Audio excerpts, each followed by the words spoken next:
must be interesting during lunch breaks when you're on set with all those nurses and everything, right? Yeah, it's a trip. It's so funny. You have, like you just mentioned, the blind memory, but is there a particular memory that stands out from you from filming this?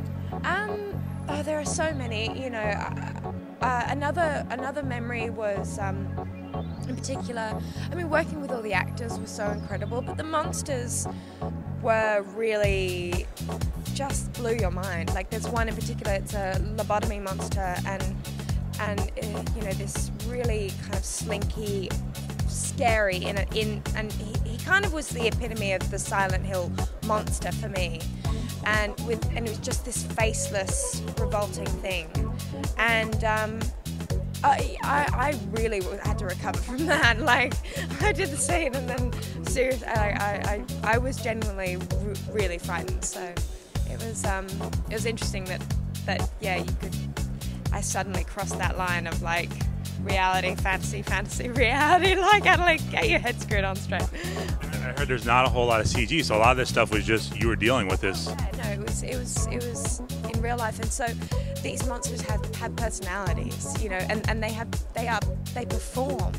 So I think it's very different to a CGI kind of made monster that doesn't have that life inside of it. So I think it does something very different to the outcome. What do you think the gamers will like that come in and watch this new movie? I think gamers will love it. You know, I think you'll be surprised. You know, everybody asks me, do you follow the plot line of the third game, and you know, are all these characters in it? And I say, yeah, definitely. You know, we have the Red Pyramid, we have the missionary, we have, you know, we have the nurses, we have these incredible monsters, we have the aesthetic of Silent Hill, we have the characters. But if you knew what the plot line was, then why would we be making this film? We wouldn't want to. It's a funny thing with genre, you know. You want to satisfy, but you also want to push people's, you know, and challenge people, and you know, and inspire the audience. So I think this is going to accomplish all things, hopefully. Are you guys also setting this up for people that didn't see the first movie, that they kind of get up to speed? Oh yeah, I mean, I was not, you know, and I didn't know every character in the Silent Hill game when I read this script. And I'm an actor. I'm not a gamer, and I'm not a video game, you know, actor. I don't know. Well, clearly I am. That's a redundant statement.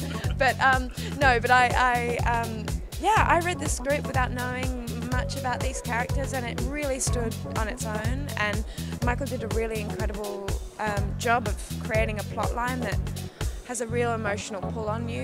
And yeah, I'm playing a girl who's finding her dad, and that's something I really related to. So yeah. Now, I know you saw the movie in 3D. What do you feel that 3D adds to these? I think it makes absolute sense. You know, as I said, it's the perfect marriage between, you know, video game and film, and you're immersed in the world. You have ash falling around you. You have the monsters right up in your face, and yeah, it's just good luck. That's all I can say. What's it like for you though to see yourself in 3D? It's weird. Yeah. You know they're doing it a couple more times. You know they're doing 3D video games now too. Oh really? Yeah. Oh, that's cool. Oh, that's like double whammy, man. That's crazy. Cool. Great. Cool. Thank you very much. It's nice to meet you again.